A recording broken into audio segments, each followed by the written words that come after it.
151. Today we are going to be talking about real estate lead generation and farming your way to millions. We got a great guest on, and we're going to get started right now. Right now.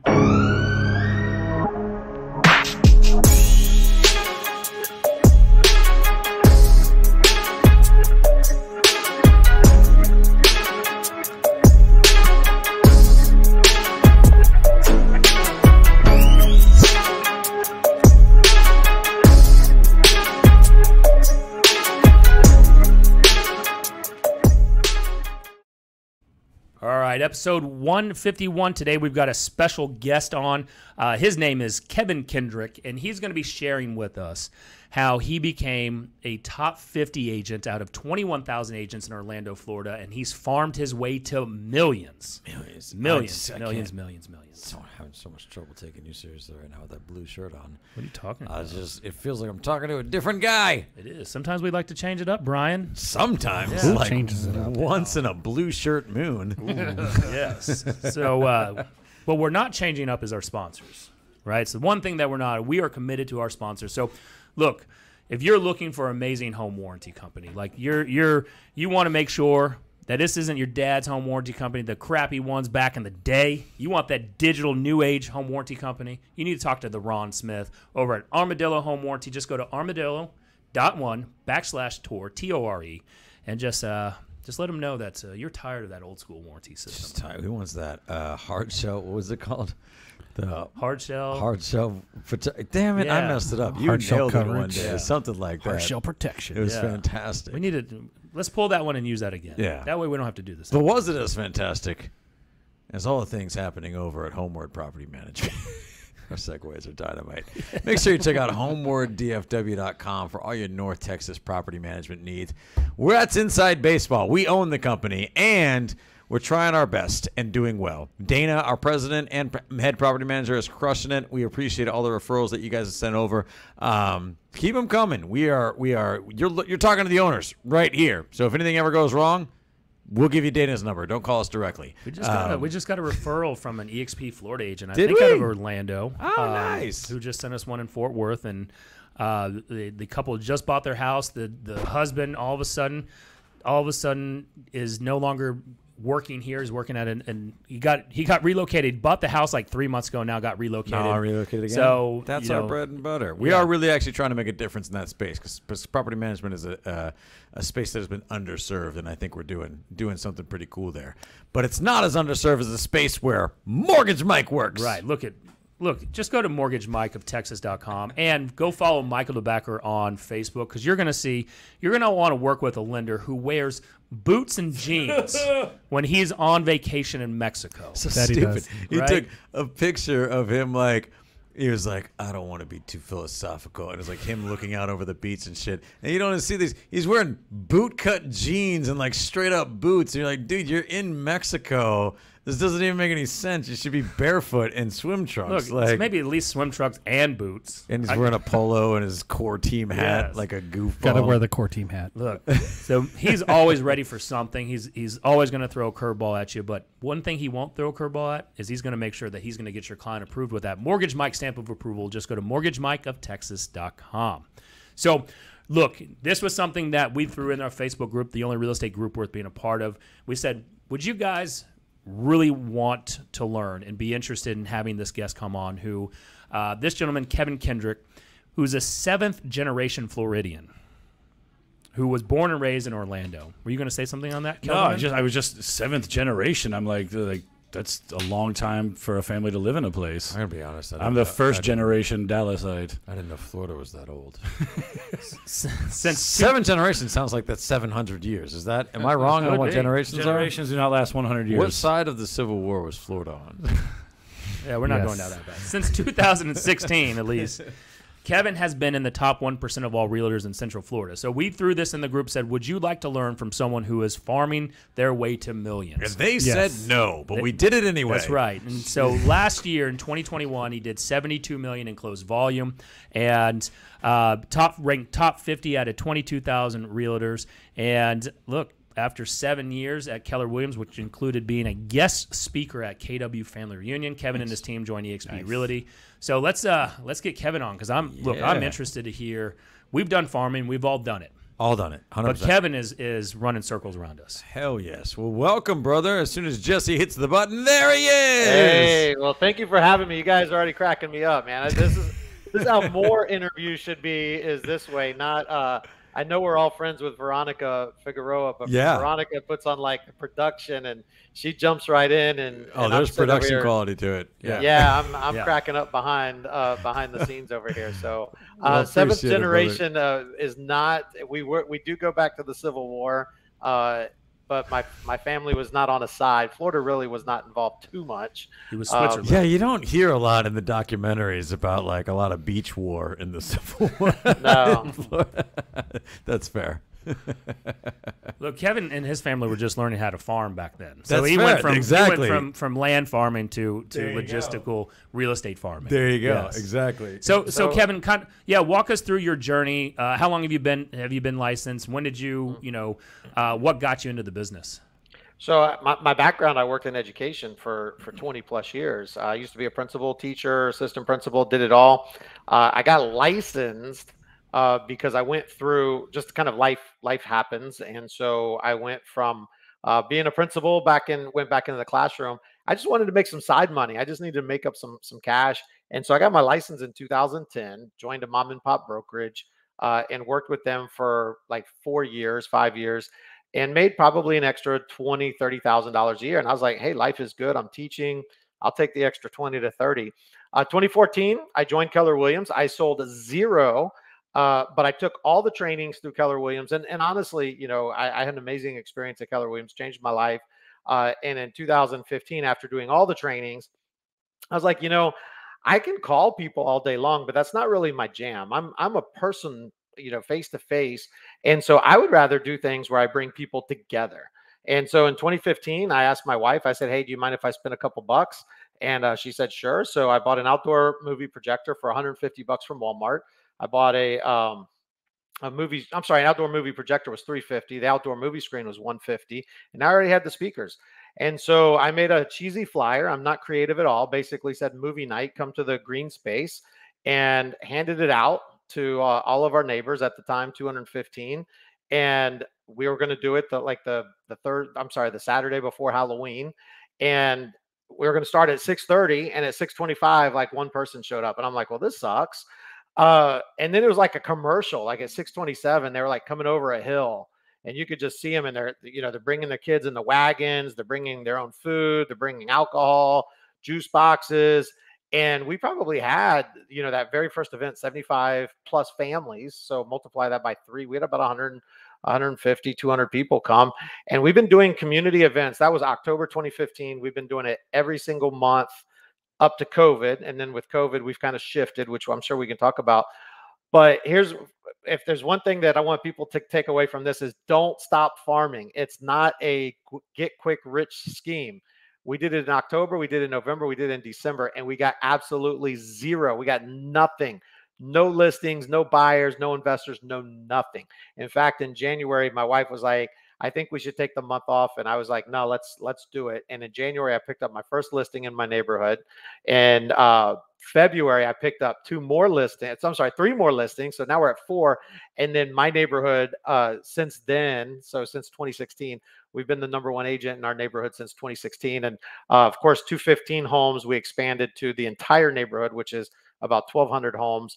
And then in my actual community of the 2 zip codes that make up Lake Nona, the South Orlando area, I've either been, depending on the year, either #1, 2, or 3 since 2016. And so it's been an amazing journey, but it all comes from farming and doing it a lot more uniquely than the traditional circle prospecting and calling people and saying, hey, do you know anyone who wants to buy, sell, or invest in real estate? I know we actually prepared this time. We have a ton of questions that I want to get to, and I want these guys to jump in. But one, that's an incredible story. The thing that stood out to me the most is, every month, right? That's amazing. And I think we're all kind of hearing that, and from someone that leads a pretty large team that does a decent amount of client events. I'm way on the other side. I'm more like Nick. I wish we just prospect all day and never throw events, but I see the value in them. It's just for me, it's the logistics behind it, the organization, putting it together. I'm just not a detail-oriented guy. I'm a high D. I just want to go. What is the logistical side of putting together an event every single month? Is it very time-intensive, or is that a limiting belief that I have that it needs to be way over the top and maybe it needs to be a lot more simplified? You're able to do them every month. Do you keep it pretty simple?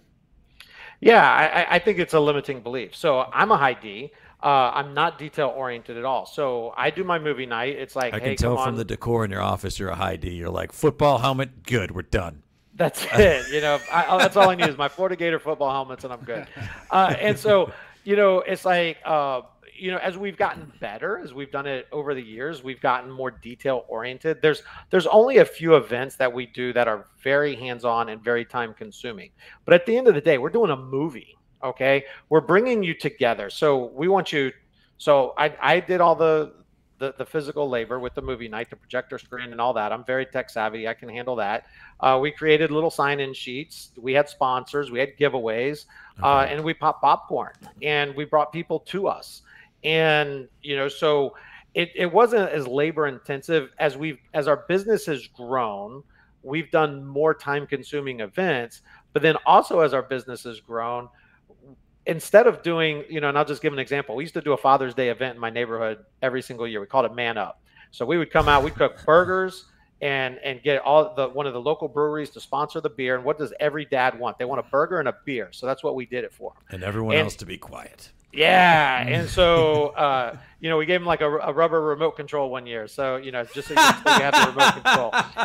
And so, and then COVID happened. And so it's like, well, do we do it in our neighborhood? So now we just go to the local restaurant and we partner with them. And I say, hey, look, I'm going to get 75 to 100 guys to come and hang out, and, they want to participate too. So by the time it's all said and done, our most recent Father's Day event, Man Up event, not one penny came from the Kendrick team. Wow. So let me ask you this, because we've got questions. Can you scroll? Awesome. Yeah. Can you scroll up a little bit, Jesse, on this? So some of these questions, because this is something that a lot of agents want to go down this path. I think they see it more as it's the less rejected way than some of the prospecting based methods that we like do. Like Kelderman talks about it. It protects the soft low feelings. Yep. Yes. And so, a couple of the questions that came in, Kevin, you've kind of answered it, but I want people to hear it in more detail. In the beginning, how many neighborhoods and how many doors, were you guys marketing to or farming to get that? And then really the second question is when, it's kind of twofold. How long did it take to start seeing results, and how long did it get you to get up to the level you are now? So the first one, I started small, and I think everyone, if you're farming, you need to, unless you're like in a rural area, you should farm your own neighborhood. There's nothing worse than, when I point out my window, when your neighbor across the street lists a home with somebody else, and you got to look at, and it doesn't sell, and you got to look at it for 6 months. So that sucks. There's a question I always have. I started to interrupt. There's a question I always have with those people, like, have you ever run into the agent that gets really upset that the person across the street or on their street listed with another agent? They're like, why didn't they list with me? And then I was like, do you know what they do for a living? And you're like, I don't know. And you're like, well, why would they know what you do for a living? Yeah. If you're not farming your own neighborhood. If you don't know they're a software engineer, how would they know you're a real estate agent if you're not farming your own neighborhood? You got to farm your own neighborhood. Right. And so I started small. The bulk of my neighborhood is 1,200 homes, but we're divided into 4 sections. So I started with mine, which was 215. And after probably 4 to 6 months, we picked up the other smaller section, which was 175. After we felt like we could handle the 400 homes that we were doing, we then picked up the second largest, and then we ended up picking up the entire community. So from probably October 2015 until just before COVID, we were primarily farming our neighborhood. And then as far as the results, we got our results, and I know I answered this one earlier. we started seeing results in on month 4. And a lot of times I think the research says you're not going to see it until month 6. I was going to say, that's pretty quick still. Yeah. But once again, it's the repetition, and the one thing that I'm a big Rocky fan, so I love the Rocky movies, and I always hear Rocky's coach, not the original coach, but Apollo Creed's coach, when he's always when he fights the Russian, he's always saying, no pain, no pain, no pain. And when you're out there and you're walking 30,000 steps because you're delivering 1,200 door hangers to invite people to your event, my wife will always say, "Well, I don't know how you do it," and I say, "Well, because I'm just listening to No Pain on repeat, and it's not T-Pain, it's no pain, because I don't have time to do this again tomorrow. I have to get 12,000 door hangers out or 1,200 door hangers out today." And so, as our business has grown, and as our team has grown, we've adopted other neighborhoods. So, for our area specifically, there's probably 20 communities, that we would consider neighborhoods in the 2 zip codes. And I'd say, I don't know, 25, 30,000 people. And we farm 2 of those at a high level, which is where myself, and then I have another community where we have 2 agents that live in. And then we've picked up another 3 to 5 that we've just, through time, we've been able to capture business there. But one other thing that I think is a big component too is social media is a big aspect of our farming. If all we're doing is door hangers, that's great in inviting people to come to us, but we got to have those community pages. And so, like in my neighborhood, I run specific to my section, I run that page. So I'm able to control the content. I don't control for the big neighborhood. And so a lot of times my content gets deleted. But I do run a very large community Facebook page with 15,000 people.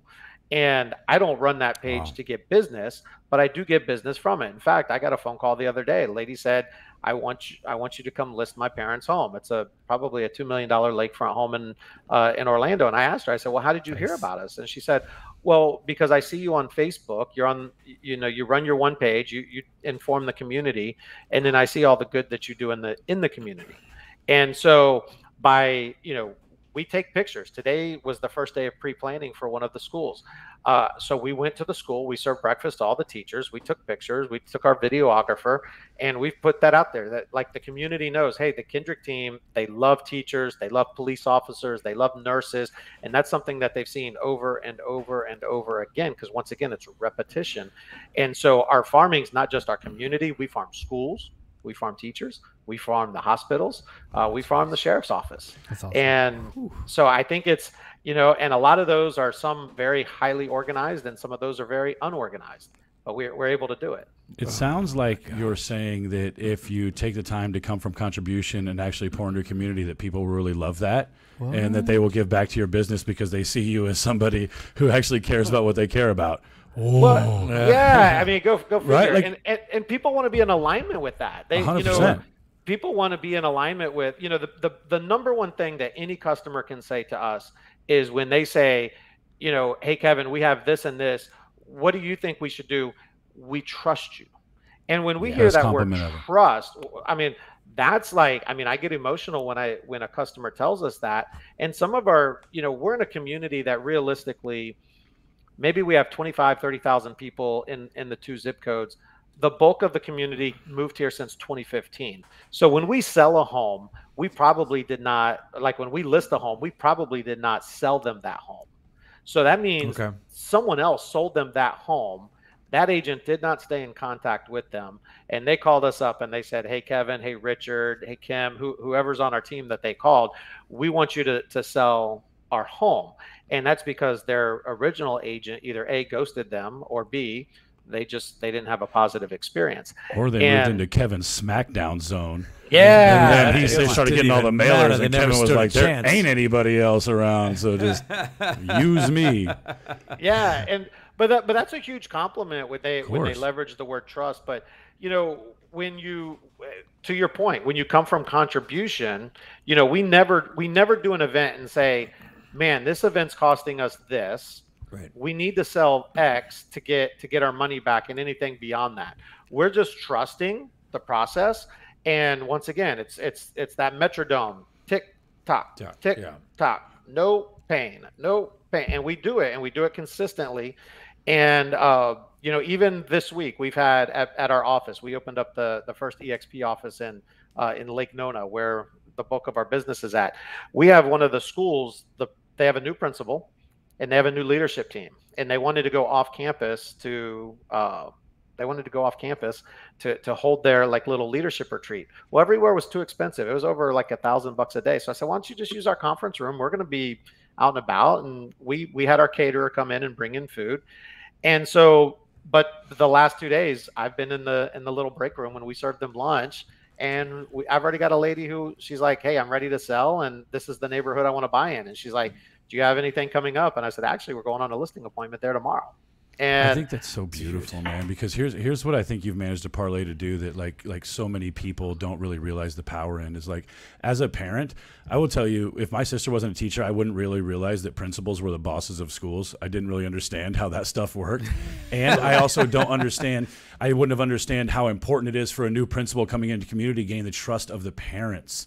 Right. And what you've essentially done is provide a conduit for somebody who's new to the community, who's coming in that are going to be leading and guiding people's children, which is like the one thing we would jump in front of a train for unequivocally. And you've given them a platform through you without having to even like promote yourself, but just putting yourself out there through consistency, like of just being the person who cares about the community so much. And I feel like what gets lost in this farming conversation so many times is agents want to pepper a neighborhood with they're just sold, like that's going to matter, like those people aren't getting 1,000 other things. That one-off. Yeah, that one-off thing, and they're not really coming from any kind of consistency or contribution. And the thing I am hearing you saying in this that's resonating with me, with my own database and my own personal, I don't come from contribution and legitimately caring enough about what happens in my area to really affect change to where people are going to know, like, and trust me. You keep coming back to the word trust, right? Like, they're going to know you first, then they got to like you, then they got to trust you. You're actually hitting, like, the tail end of the sexiest part of this whole thing that most agents don't really put enough effort into, right? And you're doing it at a super high level just by being who you are and doing what you would do for your community. I think that's awesome. And it takes time, and you know, it's Rome was not built in a day, and neither is farming at the level we're farming at. And you know, I told the principal yesterday, Miss Archie, when I met her, I actually met her for the first time. We've spoken on the phone with a lot of emails, and I told her, I said, hey, Miss Archie, I said, I just want you to know, I'm your Flavor Flav for the community. My kids don't go to the school anymore. I'm your hype man. You got something that you need to get in front of the community. I'm the guy that, let me put it out there, and I'm your hype man. And that's what I tell the principal in our community is, I'm your Flavor Flav, because I'm very passionate about our schools, because that's my background.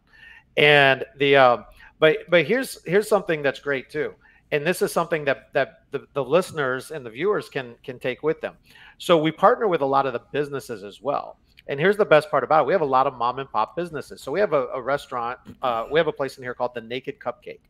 And I like cupcakes. But I've never really been to her store. And I asked the owner one day, Sandra, she texted me, and I asked her, I said, how's business? She goes, it's pretty good. It could be better. And I said, cool. I said, why don't we go on my community page with 16,000 community members, and let's do a $100 gift card giveaway. And she said, do you want me to give away a $100 gift card? I said, no, actually, let's do $10 gift cards, because they'll always come in and spend more.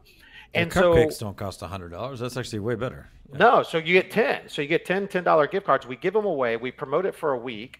And of course I ask her, I say, hey, how's everything going with the, is business picked up? She goes, yeah, thank you so much. This has been amazing. Today she actually brought cupcakes to the new principal at the school in my office. And so we do that with the businesses. We promote the businesses locally. We have the chains. We've got the Chili's. We've got Olive Garden coming soon. We've got Ale House. We've got Longhorn Steaks coming soon. Those are hard to partner with, because there's always the GM is a middle manager. Yeah. But even today, a guy, one of my good friends, he just happens to be running the one of the new franchise restaurants in the area. And he sends me the text, and he's like, hey, Kevin, can we promote on your Facebook page that we need to hire people? And I said, well, why don't we just go live? I'll come to the restaurant, we'll go live, and you can tell everyone in the community what you're looking for. And so on Friday, I told him, I said, I have a listing appointment at 12. I can come before, I can come after. And so now we're going to go into this restaurant, and it's his restaurant, But a lot of the people in the community are like, well, that's the guy who knows what's coming. And so now I'm I'm a real estate agent, but I'm a community resource, community ambassador. You're a connector. You're connected. Yeah, absolutely. And my wife doesn't like it. I would always say, because our community is called Lake Nona in South Orlando, I'd always say I'm a Lake Nona snob. And so I've had to learn to use that. I'm a Lake Nona aficionado. And so, but if I'm not wearing a Kendrick team shirt, I'm wearing a Lake Nona high school shirt. The principals from there's 9 schools. They'll give me T-shirts to wear, and I wear them proudly. And I'm not the guy that's going to go out and sell X amount of millions of dollars and wear a suit. That's just not me. I'm nobody jeans, at this table either. Yeah. Jeans, polo, and T-shirt, man. That's how I roll. Let me ask you a quick question, because you touched on this a little bit. When you cracked into this, right? There were how many houses and your budget was how much? Because I want agents to hear this, because it's really easy to be like, oh, Kevin's got people, and now he's got Frank and Jane and all these other people to do all this other cool stuff. It's always easy to look at the finished product. product. It's very easy to shit on something when when you can just look at the end product. Like, I want people to hear like what you've done. Like, because I heard you say a couple hundred houses, and I kind of understand that. The houses and the budget were what when you cranked this thing off in whenever that was? So great question. So earlier I said, the first golden nugget was don't quit. It's going to take you 6 months. I landed it in month 4. So this is the second one here. Doesn't matter where you are in your real estate journey, you have the authority to go to businesses and lenders and title companies and ask for money to help sponsor for your events. And most real estate agents, they're like, oh, I can only ask title insurance, my lender, my home inspector, and they keep it within the real estate industry. Don't have that limited belief. I've gotten money from my dentist. I've gotten money from my orthodontist. I get money from local restaurants. I get them so true. Why do we do that? That's bananas. Because we've been ingrained that we're real estate, so we got to do real estate. So our first Jeff Gordon is sponsored by DuPont, and the other one's poisoning us with all these freaking pans. Yeah. So it might be a dated reference, but it's true. Yeah. So we go out, and I always tell people, if you go to the same restaurant, then you're an ambassador for that company, and they should be willing to sponsor your event. And so we don't limit. I mean, we ask our photographer for money. We ask our moving companies, but I do ask anyone that I solicit, or that not that I solicit, that I endorse. I publicly endorse them. Sure. I tell them, I say, look, I'm coming and asking you for money, because I'm giving you a lot of business. But when I started in 2015 with our first event, I probably had 5 sales under my belt. So, and I went to the title company that I did my first or second listing with. I went to my lender, my financial advisor, who's someone you should be hitting up. And I went to an insurance agent, and I didn't even have a budget. In fact, honestly, we still don't create budgets for our stuff. We just kind of know what it's going to cost and how much I got to go out and raise. But I asked everyone, I said, hey, this is my vision. Can I put you down for $50? And everyone gave me $50. My handyman. So for each event, for each of our movie nights, we did $250. And that's what we did. And that paid for, we never really made money off of it, because we provided popcorn, juice boxes. Sure. As time grew and we finally figured out, holy mackerel, we're officially real estate agents. People want to use us as their lenders. People want to use us as title. People want this. So then we started, okay, now we can ask for more. And so here's the script that you ask, regardless of where you are in your real estate business. Okay. Hey, Mike, it's Kevin. I'm doing this amazing event that's going to take place on August 18th. Can I put you down for $500, or is $1,000 better? Ooh. And you don't answer, and you let them think. And here's the thing. What's the one thing that I did not give them the option to say? No. I didn't give them the option to say no. And I say this all the time, but this is a true story. That's how I got my wife to marry me. He just laid out some dates. I just said, well, actually, I say, I'd like to take you out to dinner. Is Friday night good, or is Saturday night better? And she's like, I want selling since day one. And so when we do these events, and of course now as our business has gotten better, me and one of my agents who's a machine, Richard, he and I, we're teaching a class soon. And, I only want 3 sponsors. I don't want to have the banner. You see the banners with 25 sponsors to raise X amount of dollars. So we're going to be teaching a class. I already have 2 sponsors secured. I'm going to go to 1 more. And if they don't say yes, then I'll go to the next one. But once again, it's, if you're brand new, hey, I'm brand new. I got this amazing idea. This is what I want to do, blah, blah, blah. Can I put you down for $25 or is $50 better? Find someone who's brand new into the industry with you. Everyone that I started off with were brand new. As my business has grown, I got bigger lenders, bigger title, bigger insurance, bigger, Right. so it kind of scaled because, not everyone can now donate $1,000, or if we do customer appreciation, at one point we did a customer appreciation where we raised 10 grand. And, Wow. and so but obviously they're getting business from us. And so, and I also, one of the number one things I hear from when I would teach this is they would say, I live in an apartment complex. What can I do there? And I was like, you're kidding me, right? Does it have a pool? Oh yeah, we got a pool. I said, dude, you are the hot dog cookout king all summer long, because everyone's a buyer. Yep, and I said, sure. you can go to Sam's and you can buy the cheapest hot dogs on planet Earth. You can probably get 100 hot dogs for $5, and you buy a bunch of sodas and a bunch of chips, and you invite everyone in the apartment complex to Club Casa, Club Kendrick, and we're gonna have a pool party. You know how many times I've drunkenly walked up to whoever was manning the grill at the apartment complex and asked if they had any extra food? Like, first off, I want to ask a question for team leaders, though. Don't tell people what I do for a living. I want to ask a question for team leaders, because you hit on one of your partners who does an amazing job, it sounds like, of driving traffic to that. That is definitely something that is, I know, as a team leader and a part of leadership, is so hard to do, is to get agents to buy in, especially in a metroplex like us, where we can get a little bit spread out distance-wise, so people feel like that's not my neighborhood, that's not where I'm from. Maybe you don't deal with that, but like you were talking specifically, and forgive me, I don't remember the person's name. What is the buy-in from your agents to drive traffic to these things? Because that's a huge part of growing these things as you scale them as well. So I think it's our culture, and I got to give credit to my wife for that. We've created a culture within our team. Number one, that we like to have fun. And I remember someone once saying, when you're the team leader, you get to pick, and I choose not to work with a-holes. And and so we look at the culture of each person, and we have our mission. We have our core values, and we want to make sure everyone's in an alignment with us. And most team leaders, I get it. It's go out there and sell. And for us, like Richard is a good example. He was my first buyer's agent. He's been with me for 3.5 years. He could easily go off and go do it on his own. But he, 3.5 years later, the best way that I can describe him is he's the ultimate Mr. Spock, and I'm Captain Kirk.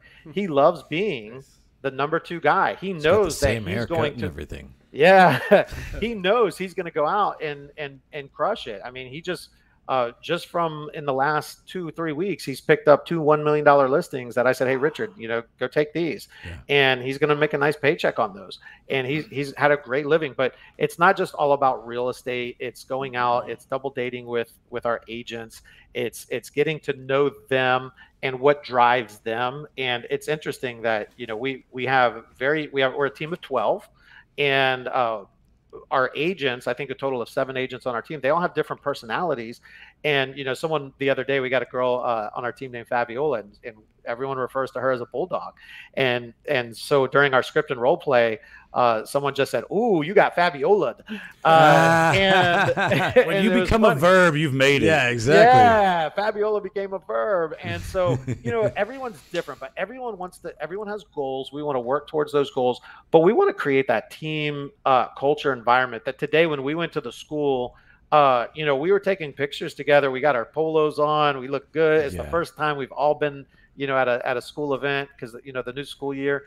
And we just want to have that environment. And it's one of those things that is, sometimes we didn't do it today because we had to meet afterwards. But one time we did a tour at one of the USTA, United States Tennis Association.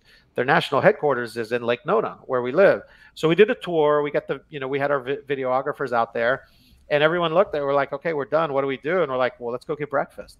And we go and we have breakfast together. We have lunch together. We have dinner together. And so I think once people know that you care, once people know that, we're their biggest cheerleaders as team leaders, my wife and I think they're willing to, I don't want to say they're willing to do anything for us because that doesn't sound necessarily right. But I love our team, and I like to think that they love us as well. And, if anyone chooses to leave the team at any time, that's okay. That's okay with us. We're going to be their biggest cheerleader, and maybe we'll be their biggest referral partner. But I'll quote my buddy Matt Miali. Nobody's dying. We're all just doing business together. There's enough for everybody else. If somebody decides it's something else, it's not a funeral.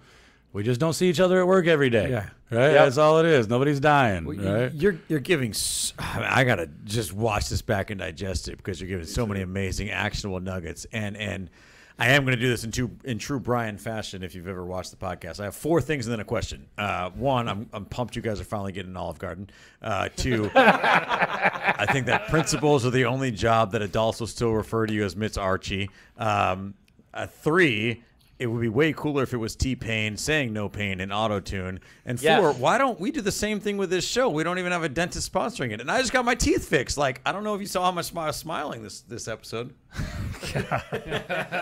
I'm like, this is crazy. Anyway, and then the question. So if you're talking in conversation about a lot of different layers, though. If we want to talk tactically and give the agents real advice, like, I'm going into a new geographic area, whether I live there or not. You're so deep in this now for years. Let's take it back. Let's backtrack for just a second. If I'm starting today and I want to take actionable steps based on everything that we're saying in this conversation, which has been freaking gold, I'm starting tomorrow.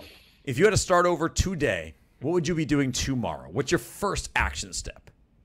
So good question. So I mean, I've got it mapped out. If I ever wanted to go into if I wanted to start in Dallas, Fort Worth, school starts soon. I would be knocking on all my doors and I would start doing a back to school drive. Okay. And I would say, hey, look, we need to collect 500 book bags. Can I put you down for 1 book bag or is 2 book bags better? Same script. We're just asking for book bags now. I love it. But I think it's, find something that you're passionate about or that you enjoy. We do tailgating in September. We pick the best college football game in the month of September, and we do an outdoor tailgate with burgers. Can you imagine doing shit that you would already do, like tailgating, and just turning it into a business event? It's a business event. Everything. So I'm already doing this with my friends. You're already doing it. So you may as well. Now you're just inviting the community to come do it with and behaving better. And behave exactly. And so, I mean, I'll never forget, and now that Texas, you have one team in the SEC and you got another one coming. But we did the Georgia-Tennessee game probably like 5 years ago. I bet that's packed. Where there were, but we did it, but there were, and this is Florida Gator country, as you can tell behind me. But there were 3 Hail Marys in the last 60 seconds of the game. Oh, I remember that game, yeah. That was unfreaking believable. And I mean, all of our neighbors are like just going nuts. And Tennessee ended up winning. And so we map it out, and what we do is one, it's scalable and it's transferable. Anyone can do it anywhere. You want to get kids involved. So like in October, we do pumpkin painting. We get the small pumpkins, and they're hard to find. Because everything's hard to find now. Sure. But we invite all the kids, and we do pumpkin painting and decorating, and we do that. That's probably our most labor-intensive event that we do. And then what does that consist of when you say it's like labor-intensive? Like, what is that set up? Because it's getting, pre-COVID, we had to do it in stations. We could only take about 40 to 50 kids at a time, every 60 minutes. And long story short, so every kid would get a pumpkin. We'd have our own pumpkin patch. Like I had a Suburban, and I would literally load that thing up with like 200 plus small pumpkins. And drive it back. My Suburban smelled like pumpkin for a month. But they got to come, they got to pick their own pumpkin, and then they went to a table and they had all types of arts and crafts, and parents love arts and crafts. So we're doing that. And here's another thing, going back to social media, like you need to know the demographics, not of your community. You need to know the demographics of the people that are following you. Well, guess what? We're 65% female that follow us. Okay. data or age range between 35 to 55. And you can just look at that on Insights, by the way. Exactly. So that means they have kids. So we do most of our events lean more towards moms and lean more towards kids. And so, we did moms and margaritas. We had more moms show up for free margaritas than we did for dads that showed up for free beer. But I think it's, you also got to know your insights, your demographics as well. But always plan ahead, like we know Christmas time, we've already planned Santa Claus. We're doing a nighttime. Last year we did a daytime Christmas parade. This year we're going to do nighttime Christmas parade. And we've got Santa, we've got the Grinch, we've got Olaf, Mrs. Claus. But then it's not just those characters. Now we bring in the Chick-fil-A cow. We get our city commissioner. We get the police escort. So, once again, it's bigger and it's scalable. Yeah. But realistically, an agent who went out there and just closed on their first house, depending on their financial needs, always lead with revenue, can go out there. I think the parade cost me to rent the characters maybe $2,000, but then once again I go out and get sponsors. Yeah. Who doesn't want to be in a Christmas parade with Santa? Are you kidding? Of course, right? So really, your net outlay is not very much at all. So I actually teach the class. When I was with Keller Williams, I used to teach the class. I teach it all over the state of Florida. I called it farming on the cheap because everything we do is very inexpensive or we're leveraging money. And ironically, with EXP, we came to EXP in January. Not a lot of red tape. EXP says, hey, go out and, you want to go create a class, go create a class. So we're teaching our class, Richard and I, on farming and lead gen soon. But what we've also talked about, because of, you guys have introduced or invited us on, we've had other groups within EXP, that we're actually going to even turn it into a webinar so that people can learn from us, and we'll break it up into parts and that you can learn from us. But then we also have, with Keller Williams, I couldn't do the coaching. So now we're in the process of even creating the coaching on farming and on lead gen because, farming is one thing. Farming and getting the people to you is another thing. The lead gen is a whole second entity. And so Kevin is great at farming. I think outside the box. Sure. Richard and our agents on our team are great at lead gen. And they have to be, because here's another, I guess this is number 3. It's not about the door hanger. It's about the invitation. So if I say Brian Force has been stomping on that freaking mushroom for 5 years that I've known him, and he's like, it doesn't even matter if they show up. It's about the invite. It's about the invite. So in a perfect world, and it doesn't always happen this way, in a perfect world, our neighbors, our neighborhood, or whatever, they're going to get anywhere between 5 and 7 invitations leading up to the event. And then after the event, they're going to get anywhere between 2 and 3. Hey, thank you for coming. Sorry we missed you. What could we have done better that, to make it better? And then, of course, if they didn't show up, hey, what could we have, was there a better time, location? And then, of course, everyone wants to know, hey, how's business going? Oh, my gosh, business is so busy. But let me tell you what, I'm never too busy for you, and I'm never too busy for your referrals. So you obviously built these systems overnight and figured this all out in like 30 seconds, right? Like this took no effort on your part. This took no effort. Can I ask a question? And Nick is oddly silent, and I'm weirdly talking to this show. We're setting the world record for Nick not talking. That's because he wear the wrong shirt. We don't even want to show him. World record for not Matt even talking. good. Here's the question: is do you remember a couple of moments where you added key things because you were like, you know what, guys, we just threw this huge event. Yeah. 6 people showed up. That was total shit, and I don't know what happened. Do you have a couple of moments like that where you were like, we fundamentally need to change how we're doing that this? Booster? You added that, and you're like, things changed this time. Like there's a booster that you added. Yeah. So originally we did just regular paper, and we rolled it up and we stuck it on the door handles. The problem is when you roll it up like this, it falls. Yeah. And I know that might not seem like a big deal, but it was probably costing us half a cent to a penny to do black and white. And it cost us 3 cents to do a door hanger. So we switched to door hangers, and I created the door hangers. They're very boring. I ordered them from Staples, where I printed them out myself. And then I tore them apart and did the holes. The door hangers was a big thing because now people would go to the door hanger, and if my phone is my door hanger, postcards, people just they're not even looking at them. The door hangers, what I would see people do is as I was putting them up in the neighborhood, they'd rip it from their door, they'd look at the front. They'd look at the back, they'd look at the front again, and then they'd walk inside. So I knew that I had them for 1 to 2 seconds on the front, 1 to 2 seconds on the back, and then they were coming back. And shifting to the door hanger was big. I think the biggest thing, honestly, what took us, before Richard came on board, Richard was our first buyer's agent. And I got to give I call him the kid. He's 38 and I'm 49. He brought the element of he's former sales guy. So his mentality is, that kid can make 100, 150 phone calls in a day and he loves it. Kevin does not like to make more than 20. I'm like, oh, I got to make 20 calls a day. Hey, I'm at 19, 20, I'm done. I made 22 this morning and posted it like I did something. Just exhausted. Yeah. So, just in a pool of his own sweat.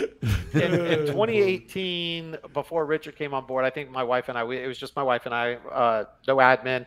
My wife was not in production, so I was the producer. So I think I did 18, 19 million on my own. Richard came in, we jumped to 23 million. And then COVID happened. And, while everyone's putting their head in the sand because of COVID, at least that's what a lot of the real estate agents did here. That's when Richard and I turned it up. And, literally that month of April when the whole country was shut down, we were probably making 50 to 75 phone calls, 100 phone calls a day. And when I'll never forget my team leader saying, hey, look, you've only sold 15 homes first 3 months of the year. And our goal that year was 100 transactions and for 40 million, just the two of us. And she looked at me, she goes, do you want to change your goal? And I said, no, I don't believe in changing goals. I said, we'll miss it. And I was very adamant, we'll miss it, but I don't want to change our goal. We sold 15 homes a month for the rest of the year. And I think that year we did 116 transactions. And a lot of that, and going back to farming, why do we farm schools, hospitals, and sheriff officers, police officers, and all that? Not that this was ever our mindset. We never went in. We always did it because we wanted to give back. But when the world shut down and people were losing their jobs, and we're in a very big tourist market down here, and no one could work and they weren't getting paychecks. Guess who had paychecks every single day? Nurses, teachers, and officers. Yep. And now all of a sudden, to me, they're the ones who boosted the home buying frenzy of 2020 because they were buying like crazy. In 2021, they got shut out. And this is a great story. So I literally got a phone call one day. I always answer my phone. I say, hello, this is Kevin Kendrick. And the guy answers the phone, or, he responds and he says, this is Marco Lopez. And I said, oh, that's funny. Marco Lopez, like the sheriff. And he goes, I am the sherif. Oh, and I was like, get out of here. No. And he goes, and he said, started asking for iTunes gift cards to Google Play. Exactly. But he says, he goes, hey, I follow you on Facebook. I live, just south of you. And he goes, I see what you do for all the teachers and all the nurses. Can you do that for me and my deputies? Bro, and I'm like, yeah. And so, hey, what lender wants to go serve 800 deputies Chick-fil-A chicken biscuits? Yep. And the business partners should line up. So, it's got to be consistent. That's just the main thing is it's consistent. If you're not lead generating and you're not out there showing homes, then the thing is you should be doing something. And that could even be walking into businesses and just say, hey, they just opened up a new restaurant down the street from me. I walked in and I said, hey, my name's Kevin. I'm a local real estate agent. I know you guys just opened up. Hey, can I shoot a live video with you one day? And of course they all say yes. And I go, let's just do it right now, because I may not come back for another month. And they're like, oh, I didn't do my makeup and all that. I'm like, no one cares. Let's just go. Yeah. And we'll do it on the spot. And I think that's been, that's been part of the niche of kind of creating that culture of, Kevin being I don't want to just say Kevin, our team being big supporters of small business. Can I ask you a quick question about those videos too? Yeah. Are you doing that on your real estate Facebook page, on your community Facebook page, on your personal Facebook page? Because people will ask that, and you will get different run depending on where you do that. Yeah. So if it's local to Lake Nona, it's always going to go on our community Facebook page. Awesome. And remember, that's 15,000 plus people. And I don't promote my business. Now it may say the Kendrick team at Keller, or Kendrick team at EXP on my polo shirt. Still new, don't worry. It's still new, yeah. And so I think when I met Glenn Sanford for the first time, he said, hey, what's the name of your team? And I said, the Kendrick team at Keller Williams. And he just kind of looked back. I said, I'm sorry, brother, I just joined. I've been rolling this way for a minute. Yeah. And so, But we run that through that page. I do all of our live videos when we're promoting our open houses and everything. We do all that on our business page. Great. Personal stuff, like I shared this video to my personal page because I don't know how to share it to my business page. But but me and my wife will go live. We'll go live at sporting events, and so we're still going live. Video is the new way because and everyone who says well, why do you go live at your community event? Like community events will go on our personal page, and I said, well, look, every time I go live, you get a notification that says Kevin Kendrick went live. Even if you don't watch my video and you don't see me go live for 25th of a fourth of a second, you saw my name. Yep. And so I view farming and real estate as layers. Someone mentioned earlier you got all these layers, and it really is. I mean, it's like what do you call it? Shrek? It's like an onion. Onions have and layers. You're just getting different layers, and it can be so complex. And at the beginning of the year we were a team of 4, and now we're a team of 12, and we're a team of 12 because our business has just continued to grow. Thank God, and thanks to the community that they trust us. But our team grew so quickly because like this year for pre-planning for the teachers coming back, we're doing 14 breakfasts at different schools. In the past, so we're doing 2 a day. In the past, we did all 5 elementary schools. Kevin, let me ask you as we wrap up here. We do want to thank our sponsors on this. MortgageMikeOfTexas.com, the best loan officer here in Texas and in Oklahoma now. HomewardDFW.com, the best DFW property management around with Dana running that. And look, home warranty company that even can you should check them out. Kevin, armadillo.1/tour. He can do warranties there, and probably be a great vendor sponsor of yours. But you mentioned so armadillo.1/tour for the Ron Smith. But you mentioned that you had a good check-in process, and then you sent touches afterwards of, hey, thank you for coming. We missed you. What could we have done better? What is your check-in system that you use, and then what are you? And I hate to ask this, what is the CRM system that you're using on this to kind of keep track of it all? It's not a bad question. So that's the easy one. So we use Follow Up Boss.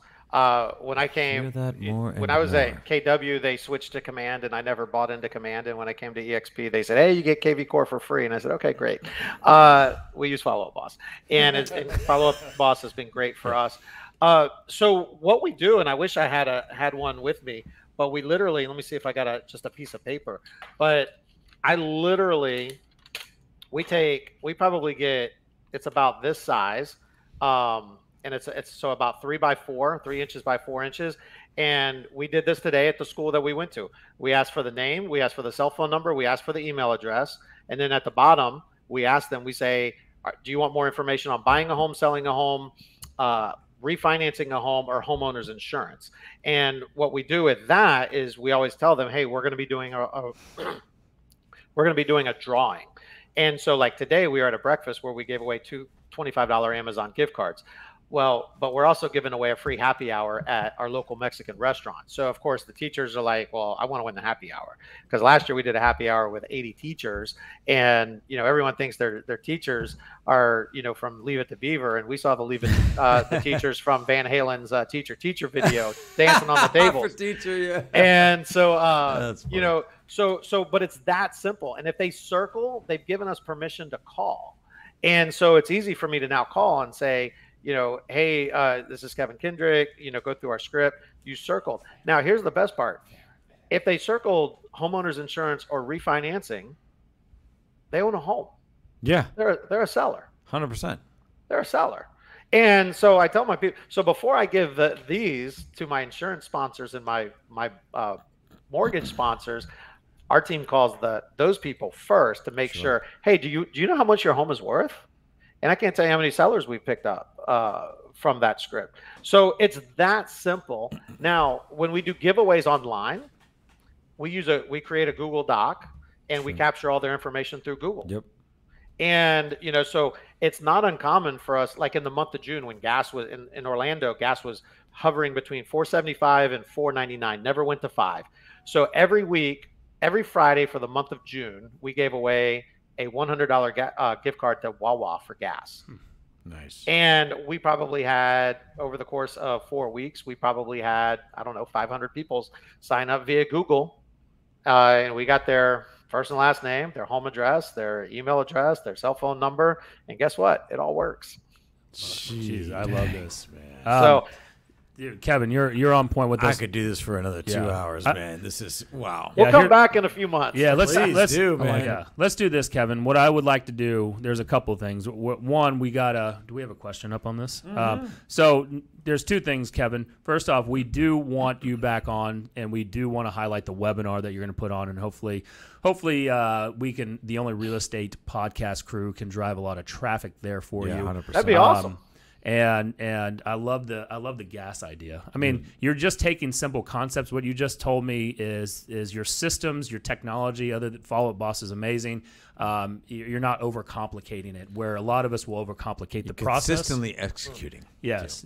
Executing. Yes. And so, and the second thing is the Theron Smith said with Armadillo, he said, talk to him, man. So hopefully we can hook you up with another vendor partner. We're connectors as well. And that'd be great. What's our hypothetical, Let's Brian? do it. This is a simple one. Can I bring attention to this? I'm going to say the question, and then I got a comment on it. So the question is, Jesse, can you give me a screen here? Okay. If time machines existed, what would be the first thing you would do? And before you answer, this seems like a really basic hypothetical. I want to draw attention to the fact that we've been doing this for over a year and a half now. We asked the question, what is the biggest animal you could beat up, before we asked what you would do if you could go back in time. That's like how our minds work, apparently. This seems like such a basic one, and we get so off the rails with this. So if you could go back in time, where's the first place you would go? I would go back to making sure that we don't ask the animal question and we ask the time machine question, so we get it right from here on out. I don't know. My biggest thing would be I'd be too afraid of changing stuff. I'd be too afraid of changing But stuff. what if the podcast show got Step on the better butterfly? because of it? Would you go back really far, or would you go back just like recently, like months? Or would you go back months or like centuries? I'm going to tell you right now, I have no interest in going back centuries. Everybody smelled. Not a lot's going on. Like, the food is trash. Wait, how many times is this a one-off time I can go back and come back? No, or is you have to stay there. Oh, I have to stay there? I think that's fair. What? It doesn't say you come back? I mean, just what would be the first thing you would do? Oh, if the no. time You have a time existed? machine, so you can come back whenever you want. Oh, So you can come back whenever you want. What's the first place you would go? can I go time machine only go backwards or forwards? No, you can only go backwards. Oh, I don't know. That's a good question. I wouldn't go back too far. I would. I just want to see what it's like. I don't care. Then it makes me appreciate today. I wouldn't go back anywhere before, like, 1984. that's actually probably true. Anywhere before when I was born, I only want to interact with people that are like involved in my lifetime. You know what I would do? I would go back 5 minutes so that we could let Matt say his goodbye because he just bounced. Let me tell you. Dang it. Let me tell you what I would do. I'd go back 20 years. I'd do Back to the Future 2. I would go back only to like places where there was major sports games happening, and I'd only go to sports bars, and I wouldn't bet on anything. I would just strike up a casual conversation with the dude next to me and be like, I bet you the Chiefs are going to win. Bet you $10. And I would only do it on games where there were like huge comebacks. And then as soon as it happened, I would just touch his lips like this. I'd be like, shh, and then I'd walk out. Yeah. And I would do that over and over and over every year until we got back to 2022. That would be, but I wouldn't affect anything. Well, Kevin, what would you do? I'm a big history buff, so I would go hang out with Paul Revere. I'd go to Boston, 1770s. Paul Revere gets a bad rap, and I don't think he gets a bad rap, but he gets a bad rap by the British. He's the guy that ruined everything. Yeah, he literally, he was like the guy from Goodfellas. He was like the thug that in Boston that would do anything. So, yeah, all the smart guys like Sam Adams, Thomas Jefferson, they're like, man, we should like go piss off General Gage, but we're on the high end. We can't do that. What do we? Oh, let's call Paul. Paul will do it. He was a fixer. Yeah, so Paul would go and just, he was that needle. And so, but he was that guy, man. And I love learning, Boston history, 1770 to 1777. It was, to see what those guys did, they're our age. and they could have been lynched, and they weren't. They, we're able to be on a podcast right now talking real estate. Right? Absolutely. That's true. I might go back and see that type of history. That would be super fun. Kevin, well, first off, thank you for joining us. Thank you for giving us an hour of your time. Absolutely, man. It's been awesome. Yeah. Where can people find you? So I'm in Orlando, Florida. That's our market. I grew up here. Remember that seventh generation. I'm an anomaly growing up in Orlando. But yeah, we love your referrals.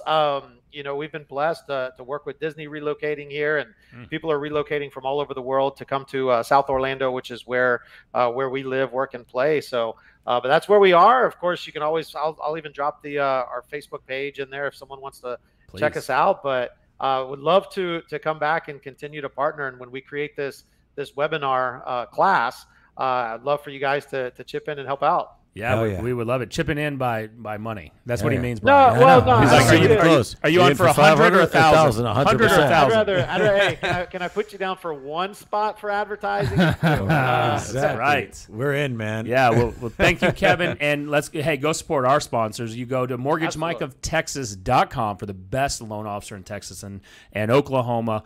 Armadillo.1/tour for amazing home warranty. Who's going to go solicit Kevin there. He's going to be an amazing vendor partner of his in the future, as well as Homeward DFW, the best property management company around here. .com.